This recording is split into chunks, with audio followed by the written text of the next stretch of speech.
আদরা মরিচ chicken Grylls. মগো হেলিকপ্টারের তেল শেষ হয়ে যায়, ওরা লাফাইয়া এখানে পড়ছি। ওরা চাইলেও প্যারাশুট লই পড়তে পারতাম, কিন্তু ফুটসালাই হরিয়া এখানে পড়ছি হুদই লাফাইয়া।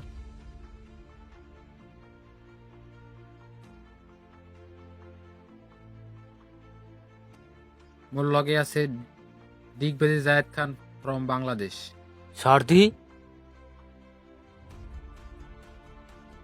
I am Zahed Khan from Bangladesh. ফুটসালাই হরিয়া আডিস না স্যান্ডেল পিনতেলে। আমরা এসেছি ফাতরা জঙ্গল পাড়ি দিতে। আপনাদের দেখাবো ফাতরা জঙ্গল কিভাবে এপার থেকে ওপার পাড়ি দিতে হয়। এই জঙ্গলে আছে ৩৯,০০০ প্রজাতির কেঁচো সাপ, যা কামড় দিলে পাদের সাথে আপনার শ্বাসও বন্ধ হয়ে যেতে পারে। এটা হচ্ছে সিদ্ধি গাছ, এটা এখানকার অধিবাসীদের প্রধান খাদ্য। চলো আমরা খেয়ে দেখি। বন্ধুরা, আমরা যে সিদ্ধি গাছ থেকে সিদ্ধি ছিঁড়ে খাচ্ছি, এটা যদি এখানকার অধিবাসীরা জানতে পারে তাহলে আমাদের পিছন মেরে দেবে। আপনারা এই ভুলটা কখনোই করবেন না। প্রথমবার খাচ্ছি, অনেক তিতে।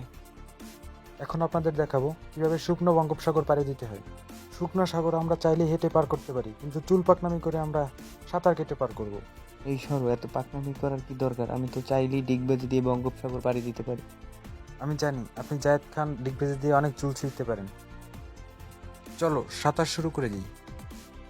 বন্ধুরা, আপনারা কখনোই শুকনো খাল হেঁটে পার করবেন না, এটা আমাদের খুবই ভয়ানক অভিজ্ঞতা। 2 hours later. 2 সেকেন্ডের পথ আমরা পোংটামি করে 2 ঘন্টায় পাড়ি দিয়ে আসলাম। এটা হচ্ছে বুনো বড়ই গাছ। এই গাছের ফল খেলে ডিগবাজি ভালোভাবে দেওয়া যায়, আর এই ফলের আশাতেই মূলত জায়েদ খান আমার সাথে এসেছি। ফলটা খেতে অনেকটা টক, সাথে লবণাক্ত একটু ভাব আছে, খেতে অনেক সুস্বাদু। এটি ডিগবাজির সাথে বাল পাকনামির জন্য অনেক উপকারী। এটা খেতে আসলেই স্বাদ। এটা আমি 2-3টে সাথে করে নিয়ে যাব, যাতে আমি ডিগবাজি ভালোভাবে দিতে পারি এবং মেয়েদের মন কেড়ে নিতে পারি। বন্ধুরা, জঙ্গলের মাঝপথেই আছে সিদ্ধি অধিবাসীদের জামাকাপড় বানানোর গাছ, আর আমরা জঙ্গলের মাঝপথে এসে গেছি। এই গাছ দেখেই বোঝা যাচ্ছে এই যে সেই জামাকাপড় বানানোর গাছ। তুমি কি নিতে চাও? না না না, আমার বাসায় অনেক আছে এগুলো। বন্ধুরা, আপনারা কেউ মনের ভুলেও এই গাছের তৈরি জামা কাপড় পরবেন না। এই গাছের তৈরি পোশাক পরলে যেখানে সেখানে আপনাদের মামাকলা দেখা যেতে পারে, যেটা আবিষ্কার করেছেন আমার সাথে থাকা বিজ্ঞানী জায়েদ খান। এটা হচ্ছে সিদ্ধি উপজাতির মধ্য গাছ, কেউ ডাব মনে করে ভুল করবেন না। সিদ্ধি উপজাতিরা এই পানীয় পকাপক পার্টির সময় ইউজ করে থাকে। অবশেষে আমরা সেই কাঙ্ক্ষিত জায়গাতে আসলাম, যেখানে আছে এই জঙ্গলের রাজকীয় খাবার, যেটা দেখতে অনেকটা কাঁচা হলুদের মতো, কিন্তু আসলে এটা হচ্ছে পাহাড়ি গাজর। এখানকার সিংহেরা এই গাজর দিনের বেলা খেয়ে রাতের বেলা শিকার করতে যায়। এখন আপনাদের দেখাবো এই রাজকীয় গাজর কিভাবে চুরি করে খেতে হয়। একবার এই গাজর চুরি করে খেতে গিয়ে সিংহের হাতে গণধোলাই খেয়েছিলাম। এখানে 4 প্রজাতির সিংহ আছে: আভাল সিংহ, বলদ সিংহ, ষাঁড় সিংহ, গাই সিংহ। এই গাজর খেয়ে কেউ বলদামি করবেন না, কারণ খেতে অনেকটা কাঁচা হলুদের মতো। এটা খেলে কি ডিগবাজির কোনো উপকার আছে?